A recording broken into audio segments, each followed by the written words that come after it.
27వ అధ్యాయంలో నుంచి ఈ కుటుంబాన్ని ఒక బర్డ్ వ్యూలో ఒక సర్వే లాగా మనం చూడటానికి ప్రయత్నించేద్దాం. 27వ అధ్యాయంలో కనుక మనం చూసినట్లయితే ఇస్సాకు వృద్ధుడైనప్పుడు, ఇస్సాకు ఎప్పుడైతే వయసులో ఎదుగుతూ ఉన్నాడో తన యొక్క జీవితంలో కొన్ని మార్పులు జరిగినాయి. అవి తన కుటుంబం మీద ప్రభావితం చూపించినాయి. తన యొక్క కుటుంబంలో 4 వ్యక్తులు ఉన్నారు. ఈ కుటుంబాన్ని గురించి ఒకసారి కనుక మనం చూసినట్లయితే ఐజక్, ఇస్సాకు ఎలా కనిపిస్తున్నాడంటే అన్స్పిరిచువల్ ఫాదర్. రెబకా ఎట్లా కనిపిస్తా ఉందంటే అన్సరెండర్డ్ వైఫ్, లోబడినటువంటి ఒక భార్య. యాకోబ్ ఎలా కనిపిస్తా ఉన్నాడంటే మనకి అన్ఫెయిత్ఫుల్ లేకపోతే అన్ఫెయిర్ బ్రదర్. ఏసావ్ ఎట్లా కనిపిస్తున్నాడంటే మనకి అన్సేవ్డ్ సన్. ఇదండి ఈ యొక్క కుటుంబం. ఇస్సాకు, Isaac the unspiritual father, Rebecca the unsurrendered wife, Jacob the unfaithful brother and Esau the unsaved son లేకపోతే అన్సేవ్డ్ సన్. కాబట్టి ఒక తండ్రి, ఒక భార్య, ఇదిగా ఒక సహోదరుడు, తర్వాత ఒక కుమారుడు. ఈ విధంగా ఈ 4 రిలేషన్షిప్స్ లో ఈ కుటుంబాన్ని గనక మన ఈ 4గురిని గనక చూసినట్లయితే వాళ్ళ యొక్క జీవితాలు ఎలా ఉన్నాయో ఒకసారి చూద్దాం రండి. ఒక్కొక్కరి జీవితంలో నుంచి కొన్ని ఫ్యామిలీ యొక్క లెసన్స్ మనం చూద్దాం. మొట్టమొదటిగా ఐజక్, ఇస్సాకు యొక్క జీవితాన్ని కనుక చూసినట్లయితే తను చేసినటువంటి మొట్టమొదటి ఆ యొక్క పొరపాటు ఏంటంటే he put himself ahead of the Lord. దేవుని కంటే ప్రాముఖ్యంగా తన యొక్క సొంత ఆలోచనని, సొంత ప్రయారిటీస్ ని పెట్టటము మనం చూస్తా ఉన్నాం. ఎందుకంటే all good beginnings does not guarantee a good ending అని ఒక ఆయన చెప్పాడు. All good beginnings does not guarantee a good ending. చక్కగా ప్రారంభమైనటువంటి ప్రతిదీ కూడా చక్కగా ముగిస్తుంది అనేటువంటి గ్యారంటీ లేదు. అందుకనే ఒక దైవజనుడు తన జీవిత కాలం అంతా కూడా ఆ యొక్క పరిచర్యలో ఉన్నప్పుడంట ఈ విధంగా ప్రార్థన చేశాడంట. Lord help me to end well. Lord help me to end well.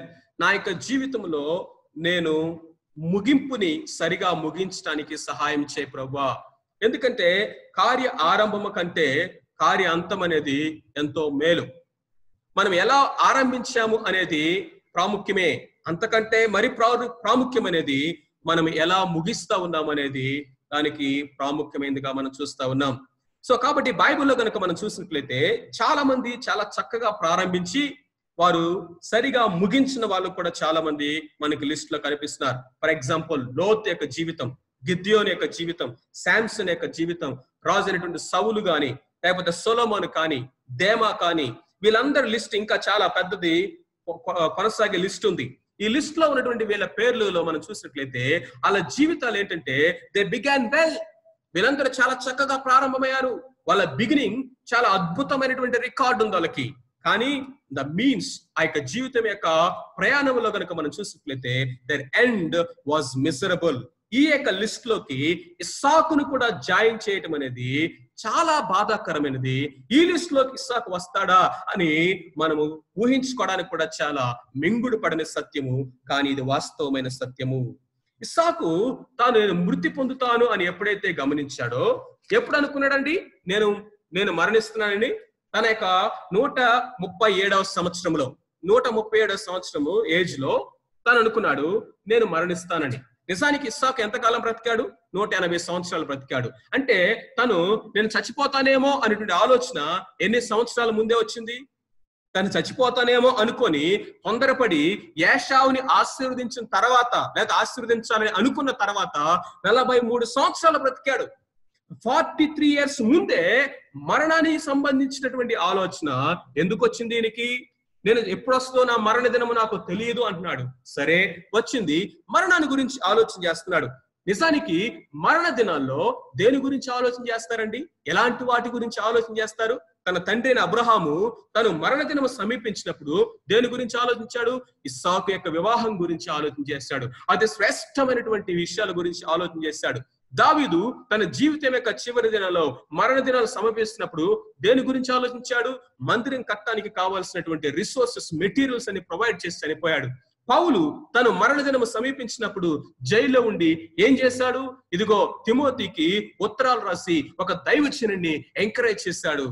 కానీ ఇస్సాకు తను మరణిస్తున్నాను అనేటువంటి ఆలోచన వచ్చినప్పుడు తన మదిలోకి వచ్చినటువంటి ఆలోచన చూడండి, ఏంటో తెలుసా?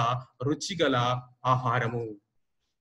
ఈ యొక్క 27వ అధ్యాయం కనుక మనం చూసినట్లయితే రుచిగల భోజ్యములు అనేటువంటి మాట 6 సార్లు రాయబడి ఉంది. 6 times that word is repeated. రుచిగల భోజ్యములు, రుచిగల భోజ్యములు, రుచిగల భోజ్యములు అనేటువంటి ఆ యొక్క మాట.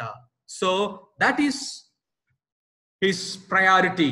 ఇస్సాకు యొక్క జీవితంలో తన యొక్క మనసు దేని మీద ఉందంటే తన శరీర సంబంధమైనటువంటి ఆ యొక్క ఎపటైట్స్, ఆ యొక్క వాటి మీదే. రెండోదిగా కనుక మనం చూసినట్లయితే హి డిసోబేడ్ గాడ్స్ కమాండ్. ఇస్సాకు యొక్క లైన్ డిక్లైన్ ఎక్కడ స్టార్ట్ అయింది? ఎక్కడ తను పడిపోవడము, స్లోగా ఆ కొండ మీద నుంచి జారినట్టుగా డ్రిఫ్టింగ్ అనేది ఎక్కడ స్టార్ట్ అయింది మనం చూసినట్లయితే he disobeyed God's command in spite of knowing God's plan. దేవుని ప్లాన్ ఏంటో తెలుసు ఇస్సాకుకి, దేవుడి యొక్క ఆజ్ఞ ఏంటో తెలుసు. ఇదిగో నీ యొక్క భార్య యొక్క గర్భములో 2 జనపదములు ఉన్నాయి, పెద్దవాడు చిన్నవాడికి దాసుడు అవుతాడని దేవుడు వారు పుట్టక ముందే చెప్పాడు, వాళ్ళ యొక్క జీవిత యొక్క పర్పస్ ఏంటో. కానీ ఇస్సాకు అది తెలిసినా సరే తన యొక్క ఫేవరెట్ కుమారుడు ఉన్నాడే ఏశావుని ఆశీర్వదించాలని ఆయన బరి తెగించాడు. తను ఎరిగి ఈ పని చేయడానికి పూనుకున్నాడు. In spite of knowing God's plan, he wanted to bless his favorite son. రెండోదిగా కనుక మనం చూసినట్లయితే అప్పటికే ఏశావు ఇద్దరు ఆ యొక్క అన్యులైనటువంటి స్త్రీలను పెళ్లి చేసుకుని వచ్చాడు. అది ఎందుకు చేశాడు?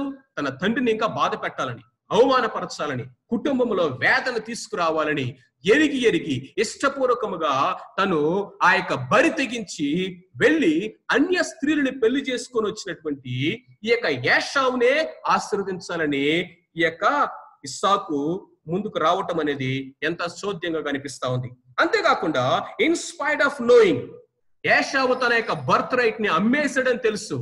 తన యొక్క సహోదరుడికి యాకోబుకి ఒక్క పూట కూటి కోసము తన యొక్క జ్యేష్ఠత్వాన్ని అమ్మేసాడని తెలిసి కూడా ఏశావునే ఆశీర్వదించాలని ఇస్సాకు బయలుదేరాడు. 3 కారణాలు ఇక్కడ మనం చూస్తా ఉన్నాం, ఎవిడెంట్ గా కనిపిస్తా ఉన్నాయి. తన యొక్క జ్యేష్ఠత్వాన్ని అమ్మేసుకోవడం తెలుసు, అయినా ఏశావుని ఆశీర్వదించాలనుకున్నాడు. అన్య స్త్రీలను వెళ్ళి పెళ్లి చేసుకున్నాడని తెలుసు, అయినా ఏశావుని ఆశీర్వదించాలనుకున్నాడు. అన్నిటికంటే ప్రాముఖ్యంగా దేవుని యొక్క ప్రణాళిక ఏంటో ఇస్సాకుకు తెలుసు తన యొక్క 2 బిడ్డల పట్ల. అయినా సరే ఇదిగో ఇస్సాకు ఎవరిని ఆశీర్వదించాలనుకున్నాడు? ఏశావునే ఆశీర్వదించాలనుకున్నాడు. మొట్టమొదటిగా he put himself ahead of God. రెండోది అక్కడ సెల్ఫిష్ మోటివ్స్ మనం చూస్తా ఉన్నాము, కార్నల్ ఎపటైట్స్ మనం చూస్తా ఉన్నాము. రెండవది he disobeyed God's command in spite of knowing the truth. మూడవదిగా కనుక మనం చూసినట్లయితే he lived by feelings. ఇస్సాకుని 27వ అధ్యాయం మనం జల్లెడ పట్టాలి. 27వ అధ్యాయాన్ని కనుక మనం ధ్యానం చేస్తూ లోతుగా కనుక గమనించినట్లయితే ఇస్సాకు ఇక్కడ ఎలా కనిపిస్తున్నాడో తెలుసా? A man who left the spiritual way and who following the carnal way. శరీరానుసారమైనటువంటి మార్గాల్లో వెళ్తున్నటువంటి వాడిగా మనం చూస్తా ఉన్నాం. ఇక్కడ ఇస్సాకు యొక్క స్పిరిచువల్ సెన్సెస్ అన్ని బంద్ అయిపోయినాయి. ఆత్మ సంబంధమైనటువంటి తన యొక్క సెన్సెస్ అన్ని పనిచేయటం మానేసింది. కాబట్టి ఫిజికల్ సెన్సెస్ పనిచేస్తా ఉన్నాయి. ఫిజికల్ సెన్సెస్ తో ఆపరేట్ చేస్తా ఉన్నాడు. ఏం పని చేశాడో చూడండి. తన యొక్క దృష్టి మందగించిపోయింది.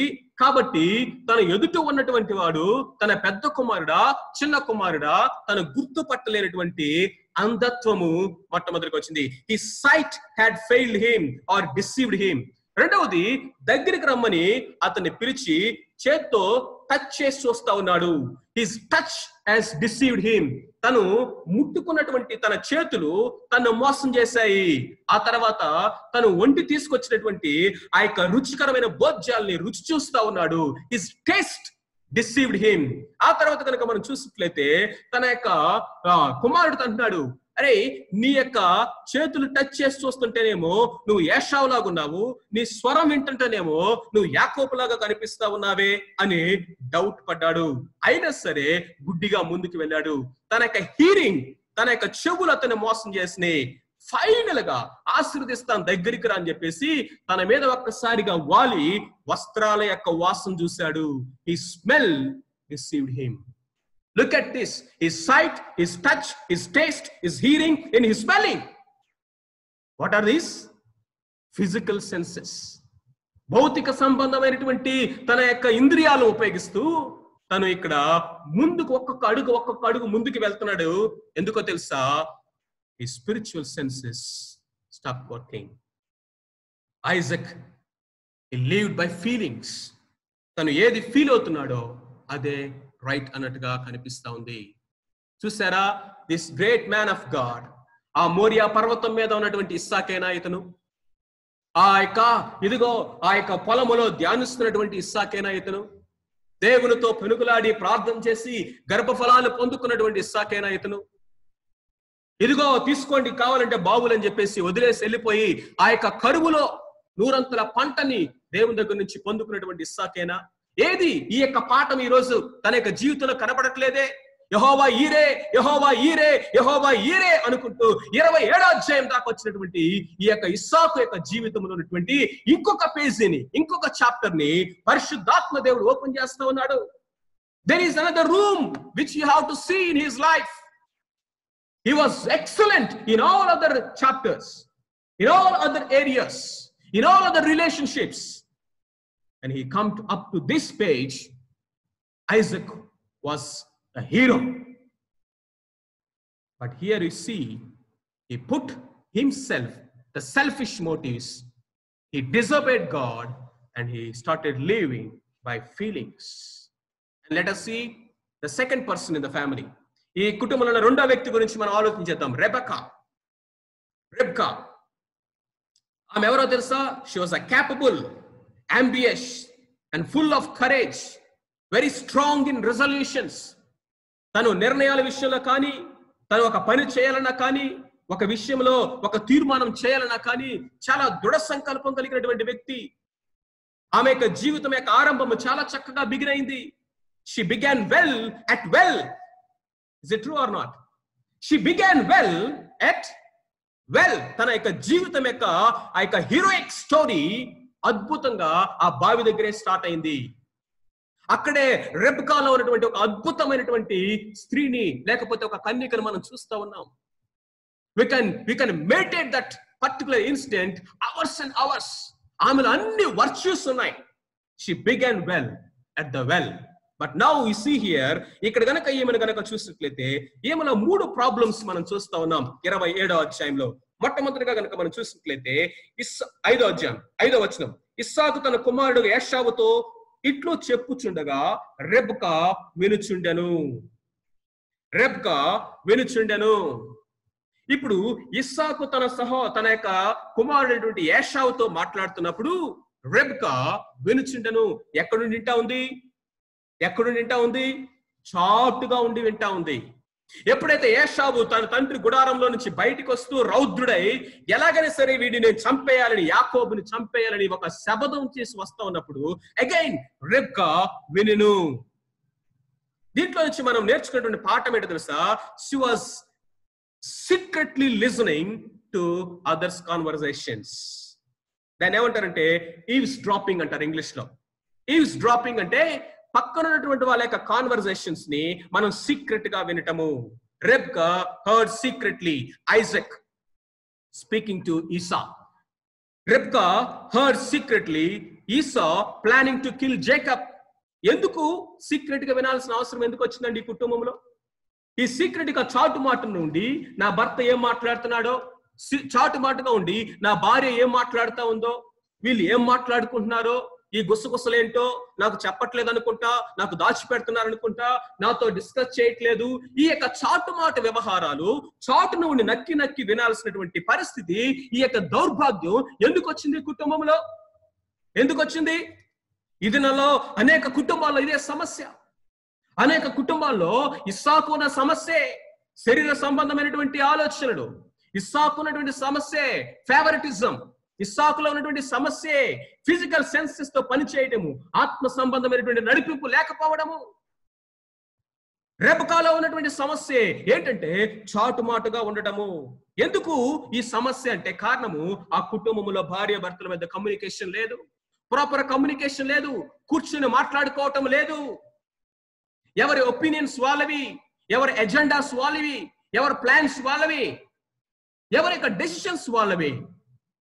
ఆ విధంగా వెళ్తూ ఉన్నప్పుడు సీక్రెట్ గా వినాల్సినటువంటి పరిస్థితులు వస్తాయి. సీక్రెట్ గా ప్లానింగ్స్ చేస్తా ఉంది రెబెకా. సో కాబట్టి మొట్టమొదటి సమస్య ఈ కుటుంబంలో ఈ రెబెకాతో ఏంటంటే ఆమె సీక్రెట్ గా వింటా ఉంది. రెండవది స్కిమింగ్. ఆమె ఏం చేస్తుందంటే ప్లాన్స్ వేస్తా ఉంది, ప్లాన్స్ వేస్తుంది, ప్రణాళికలు వేస్తా ఉంది. ఏమని చెప్తుందో చూడండి. ఇమ్మీడియట్ గా ఎప్పుడైతే ఇస్సాకు యాషావుని ఆశీర్వదించాము అని అనుకున్నాడో, యాషావు అట్లా బయటకు వెళ్ళాడో లేదో, ఇమ్మీడియట్ గా రెబెకా పరిస్థితి మొత్తాన్ని తన చేతిలోకి తీసుకుంది. Rebecca immediately took the matter into her hands. తన భర్త దగ్గరికి వెళ్ళి డిస్కస్ చేయాలి కదా. దేవుడిచ్చినటువంటి మాట ఏంటి, దేవుడిచ్చినటువంటి ఆజ్ఞ ఏంటి, ఆ రోజు నువ్వు వినలేదా, ప్రభు మనతో చెప్పలేదా అని ఆ రోజు ఏమన్నా అడిగిందా, మాట్లాడిందా? మాట్లాడలేదు, అడగలేదు. ఇప్పుడు తన యొక్క చేతుల్లోకి మొత్తం సిట్యువేషన్ మొత్తం తీసుకొని ఇప్పుడు ఏమి ప్రణాళిక వేస్తా ఉంది. ఎలాంటి ప్రణాళిక చూడండి. తన యొక్క కుమారుణ్ణి ప్రేరేపిస్తుంది. ఏం చేయడానికండి? తన భర్తను మోసం చేయడానికి. ఇద్దరు రెండు చేతుల్లో ఉన్న వాళ్ళు తన వాళ్ళే. ఒక చేతిలో తన భర్త, ఇంకో చేతిలో తన కుమారుడు. తన కుమారుణ్ణి ప్రేరేపిస్తుంది, తన కుమారుని ప్రవోక్ చేస్తుంది, కంట్రోల్ చేస్తుంది. దేనికంటే తన సొంత భర్తని డిసీవ్ చేయడానికి. ఇస్సాకు తన భౌతికమైనటువంటి సెన్సెస్ తోటి వెళ్ళినటువంటి ఒక శరీరానుసారమైన మనస్సు కలిగిన వాడైతే, రెబెకా చాలా తెలివి కలిగింది, చాలా జ్ఞానవంతురాలు. కానీ ఈ జ్ఞానం అంతా ఏంటో తెలుసా? The wisdom of the world. ఇది లోకానుసారమైన జ్ఞానము. యాకోబు చెప్తున్నటువంటి మా జ్ఞానము ఇది పైనుండి వచ్చే జ్ఞానం కాదండి. దేవుని యొక్క జ్ఞానం కాదు, దేవునికి భయపడే పరిశుద్ధమైన జ్ఞానం కాదు. ఈ లోకంలో ఉన్నటువంటి ఈ యొక్క పనికి మారినటువంటి ఈ యొక్క జ్ఞానం అంతా నింపుకొని రెబెకా ఇప్పుడు ప్రణాళికలు వేస్తా ఉంది. ప్రణాళికలు వేస్తూ ఎంత త్వరగా యాక్షన్ లోకి వెళ్ళిపోయిందో తెలుసా? ఇమ్మీడియట్ గా రెసిపీ కూడా రెడీ చేసి పెట్టుకుంది, మొత్తం రెడీ చేయడానికి. ఎంత వయసులో? ఆ వయసులో అంత ఆ ఓపిక ఎక్కడి నుంచి వచ్చింది, అంత శక్తి ఎక్కడి నుంచి వచ్చింది, అంత స్విఫ్ట్ గా తన మైండ్ ఎట్లా పనిచేస్తా ఉంది? ఎందుకో తెలుసా? She made up her mind already. And thirdly, రెబెకాలో కనుక మనం చూసినట్లయితే షీ ఇస్ ఓవింగ్. తను ఇక్కడ ఏం చేస్తుందండి? ఈ శాపము కుమారుడా నా మీదకి వచ్చునుగాక అంటా ఉంది. వెంటనే ఇస్సాకు అన్నాడు, నా దగ్గర ఒక ప్లాన్ ఉంది అని తన కుమారుడికి చెప్పగానే ఇస్సాకు వెంటనే అన్న మాట ఏంటో తెలుసా? మా డాడీకి నేను దొరికిపోతే అంటున్నాడు. నా సహోదరుడు రోమాలు కలిగిన వాడు, నేను నున్నట్టు వాడిని. నా తండ్రి నన్ను తడివి చూసినప్పుడు నేను దొరికిపోతానేమో. ప్రియమైన వారలారా, ఇంకొక మాట చూసుకొని మనం ఫాస్ట్ గా ముందుకెళ్దాం. ఇస్సాకు యొక్క ఫిలాసఫీ ఏంటో తెలుసా? ఈజ్ ఇట్ రైట్ అనేది కాదు, is it safe? Is it safe? If it is safe he'll go. The entire philosophy of Isaac was not whether it is right or not. Adi kaadu. Is it safe or not? So kabatti, as if there is a 11th commandment, 11వ ఆజ్ఞ ఉంది అన్నట్లుగా ఇక్కడ ఆ ఆజ్ఞను follow అవుతున్నాడు. ఏంటో తెలుసా? తను ఫాలో అవుతున్న ఆజ్ఞ, thou shall not get caught. నువ్వు దొరికిపోకూడదు, నువ్వు దొరికిపోకూడదు. దొరకకుండా ఉంటే ఎంతకాలమైనా నువ్వు దొరగా బ్రతకొచ్చు. ఇది డేంజర్ ఏమో అంటున్నాడు, కానీ ఇది రైట్ కాదమ్మా అంటలా.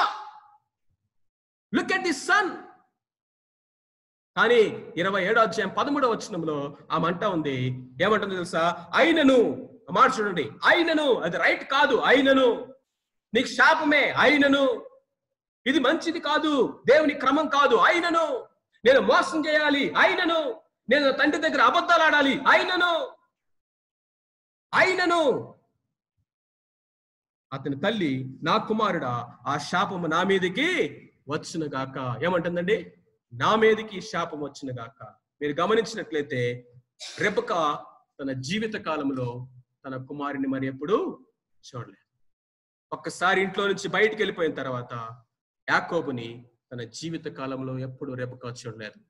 ఫాస్ట్ గా ఒక 5 minutes లో ఈ యొక్క బ్రదర్స్ ఇద్దరిని చూసి మనం ముగించుకుందాం. Look at this twin brothers. ఈ యొక్క ఇద్దరు బ్రదర్స్ కనుక మనం చూసినట్లయితే, జేకబ్ వాజ్ అ డిసీవర్. అన్నను మోసం చేశాడు, ఆ తర్వాత ఇప్పుడు డాడీని మోసం చేస్తా ఉన్నాడు. ఇప్పుడు యాకోబు తన చేతిలో ఉన్న ఒకే ఒక ఆయుధం ఏంటంటే అబద్ధాలు. అబద్ధాలు చక్కగా ఆడుతున్నాడు. ఎంత చక్కగా ఆడుతున్నాడు చూడండి. నీ పేరేంటి అని అడిగితే నా పేరు విషయంలో అబద్ధం ఆడాడు. తర్వాత ఇక భోజనము విషయంలో అబద్ధం ఆడాడు. ఆ భోజనం నీకు ఇంత త్వరగా ఎలా వచ్చిందంటే నీ దేవుడిని యెహోవా నాకు సహాయం చేశాడని మళ్ళీ అబద్ధం ఆడాడు. ఇంకా కనుక మనం చూసినట్లయితే ఆ తడివి చూస్తా ఉన్నప్పుడు స్వరం గురించి మళ్ళీ అడిగినప్పుడు నేను నీ కుమారుడైనటువంటి పెద్ద కుమారుడైనటువంటి ఏశావునే అంటున్నాడు. తన యొక్క అన్న యొక్క వస్త్రాలు ధరించుకున్నాడు. తన అన్నలాగా రోమాలు కనబడటానికి తను ఆ మేక చర్మాన్ని కప్పుకొని టోటల్ గా తన ఐడెంటిటీ విషయంలో అబద్ధం ఆడాడు. అంతేకాకుండా లేని ప్రేమను తండ్రి మీద వలకబోస్తూ లేని ప్రేమను చూపిస్తా ఉన్నాడు. సో ఇక్కడ కనుక మనం చూసినట్లయితే యాకోబు ఏం చేస్తున్నాడంటే తన జీవితాన్ని ఇదిగో ఒక అబద్ధాల మీద కట్టుకుంటున్నాడు. నిజమే, తను ఆశించినటువంటి ఆ యొక్క ఆశీర్వాదాల కోసము ఆశపడటము తప్పులేదు. కానీ నీవు ఎన్నుకున్న పద్ధతి ఏంటి, నువ్వు వెళ్తున్నటువంటి మార్గం ఏంటి, నువ్వు వేసుకున్న పునాది ఏంటి? ప్రియమైనటువంటి వారులారా, ఇది మనకు ఒక పాఠం. మనం చాలాసార్లు మన జీవితంలో దేవుని యొక్క తన తల్లి అయిన రెబెకాను చూడండి. మీరు అనొచ్చు, అయ్యా రెబెకా ఇదంతా ఎందుకు చేసింది?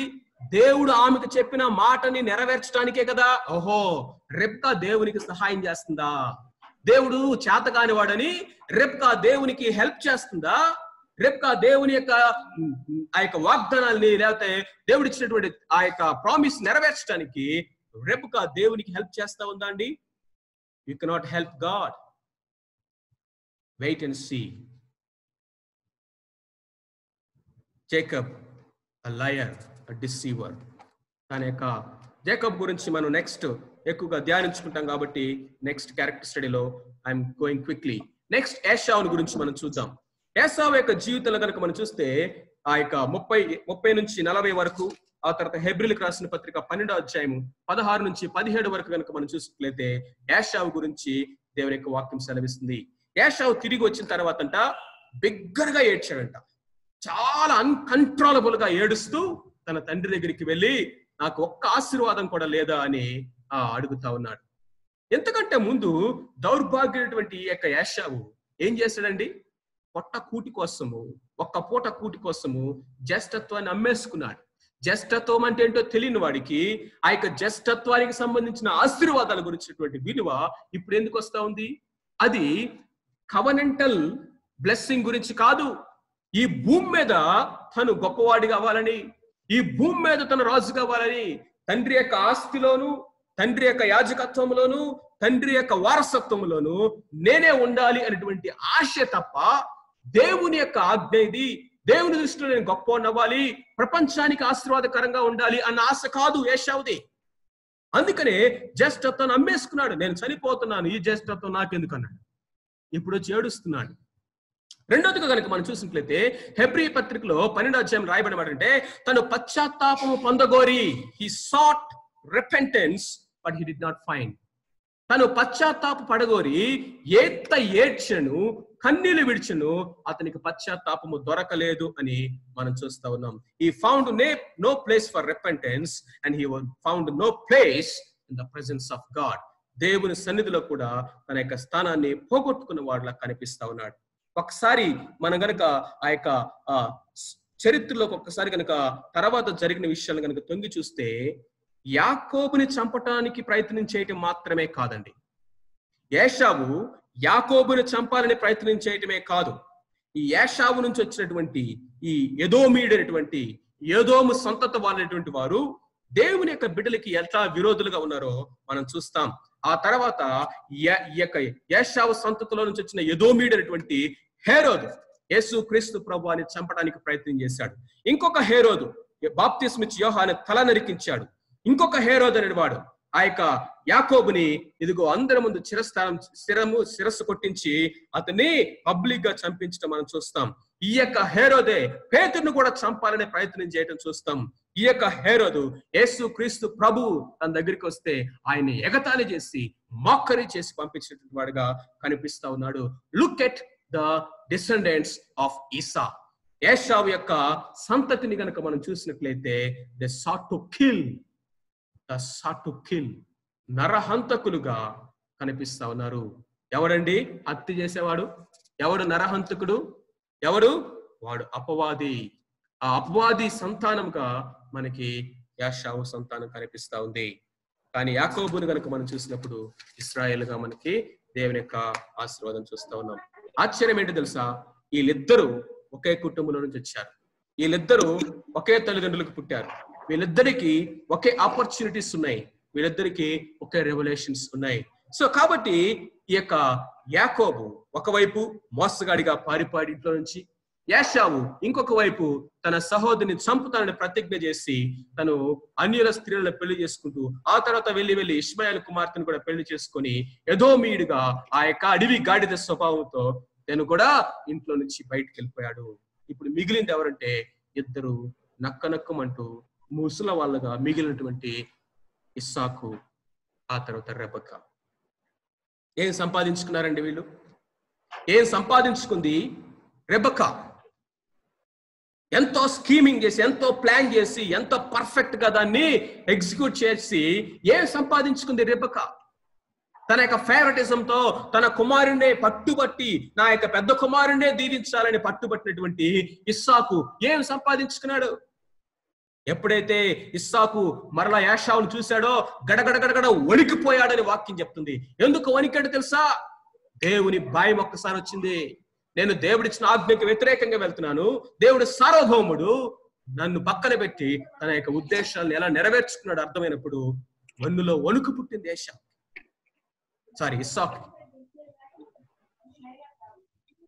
వాళ్ళు పోగొట్టుకున్నారు కానీ సంపాదించుకోలేకపోయారు. ఫైనల్ గా కంక్లూషన్ లోకి వెళ్దాం. What are the lessons that we can learn? మనం నేర్చుకోదగినటువంటి పాఠాలు ఏంటి? మొట్టమొదటిగా మనం చూసినట్లయితే a good beginning is not enough, my friends. A good beginning is not enough. We must finish well. We must end it well. అంతం వరకు సహించిన వాడే. దేవుని యొక్క వాక్యం సెలవిస్తుంది, మీ సొంత రక్షణను మిక్కిలి భయముతో వణుకుతో అంతం వరకు కొనసాగించుకోండి. జయించు వారికి ఇదిగో నేను అదిస్తాను, ఇదిస్తాను, బహుమానాలు ఇస్తాను, రివార్డ్స్ ఇస్తానని ప్రకటన గ్రంథంలో ప్రభు సెలవిస్తా ఉన్నాడు. ఎఫెసీ సంఘం చక్కగా ప్రారంభమైందే కానీ మొదట ప్రేమను పోగొట్టుకుంది. దేమా మిషనరీ జర్నీస్ కి వెళ్ళిన వాడే లోకంలో కలిసిపోయాడు. సొలొమోను అద్భుతంగా దేవుని జ్ఞానం అడిగిన వాడే అన్య స్త్రీలను పెళ్లి చేసుకొని తన హృదయము దేవ విగ్రహారాధన వైపు తిప్పబడింది. A good beginning is not enough. We must finish it well. రెండోది కనుక మనం చూసినట్లయితే Isaac was an exemplary son to a father. Isaac was an exemplary son to a father, but he was not an exemplary father to sons or his sons. ఒక అద్భుతమైనటువంటి మాదిరికరమైనటువంటి కుమారుడిగా కనిపిస్తున్నాడు తప్ప మాదిరికరమైన తండ్రిగా తన కుమారులకు ఉండలేకపోయాడు. అంతేకాదు ప్రియులారా, అంతేకాదు living under the legacy of someone is very easy, but leaving a legacy behind is a challenge. తన తండ్రి ఉన్నంత కాలము ఆ తండ్రి యొక్క లెగసీలో తన అద్భుతంగా జీవించాడు. కానీ తన తండ్రి లాంటి లెగసీని తను విడిచి వెళ్ళాడా? What a bad example. Marriage can start well, but it needs hard work. It needs efforts. ఈ యొక్క వివాహం అనేది అద్భుతంగా ప్రారంభం కావచ్చేమో కానీ అది చివరి వరకు అంతం వరకు దాన్ని గనక మనము అద్భుతంగా కొనసాగించాలంటే it needs hard work, it needs efforts. అదేదో ఆటోమేటిక్ గా ఆ వివాహ జీవితం అనేది కుటుంబాన్ని కన్స్ట్రక్ట్ అవ్వదు. There should not be any favoritism in the family. కుటుంబాల ఫేవరెటిజం అనేది ఉండకూడదు. మనము మన సఖ్యమైనంత వరకు మన పిల్లలిద్దరిని ముగ్గురిని ఎవరైనా సరే, స్త్రీ అయినా పురుషుడైనా, అబ్బాయి అయినా అమ్మాయి అయినా సరే, మనము ఫేవరెటిజం లేకుండా చూడాలి. అనేక క్రైస్తవ కుటుంబాలు ఈ రోజుకి ఫేవరెటిజమ్స్ ఉన్నాయి. అమ్మాయి అయితే ఫేవరెటిజం, అబ్బాయి అయితే ఫేవరెటిజం. అమ్మాయిని వదిలేసి అబ్బాయిని ఎక్కువగా ఆరాధన చేయటం, వాళ్ళకి ఖరీదైన కొనిపించటము. మీకు తెలుసా ఎంత భయంకరమైనటువంటి గాయాలు అవుతాయి వాళ్ళ హృదయాల్లో? ఆ కుటుంబాలు ఎంత విచ్ఛిన్నమైపోతాయో తెలుసా? రేపొద్దు నువ్వు కూర్చొని ఎంత ఏడవాలో తెలుసా? Needs better communication for better couples. Better communication అనేది ఆ యొక్క భార్య భర్తల మధ్య లేకపోతే you can never be better couples. And finally like a father like a son. ఒక తండ్రి ఎలా ఉంటాడో తన కుమారుడు కూడా అలాగే జీవిస్తాడు. ఇదిగో తండ్రి చేసిన పొరపాట్లు పిల్లల జీవితాల్లో అవి మరలా రిపీట్ అవడానికి అవకాశం ఉంది. కాబట్టి మన పిల్లలు my father is my role model, my mother is my role model, వాళ్ళలాగా నేను జీవిస్తే చాలు అని నువ్వు చెప్పగలవా? హిమాచల్ ప్రదేశ్లోని ఒక సహోదరిని కలిశాను. ఆయన తన కాన్వర్జేషన్ లో చెప్తున్నాడు, ఇదిగో నా యొక్క జీవితంలో మా డాడీ లాగా నేను జీవిస్తే చాలు, మా మమ్మీ లాగా నా భార్య జీవిస్తే చాలు, అంతకంటే నాకు గ్రేట్ ప్లాన్స్ ఏమి లేవు, లేకపోతే డిజైర్స్ ఏమి లేవని చెప్తున్నాడు. ఎంత గొప్ప ఆ యొక్క మాదిరి అంటే! అలాగా మాదిరికరమైనటువంటి జీవితాల్ని మనం జీవించగలుగుతున్నాము. ఒకసారి మనము పరీక్ష చేసుకుందాం. ఐజక్ ఒక అద్భుతమైనటువంటి ఒక మాదిరికరమైన కుమారుడిగా ఉండగలిగాడు. క్రీస్తు ప్రభువుని ప్రతిబింబించిన జీవితాన్ని జీవించాడు. యెహోవా ఈరే అంటూ తను చక్కగా ఒక మంచి ప్రిపేర్డ్ లైఫ్ పార్ట్నర్ గా ఉన్నాడు. ఒక ప్రేయింగ్ హస్బెండ్ గా ఉండగలిగాడు.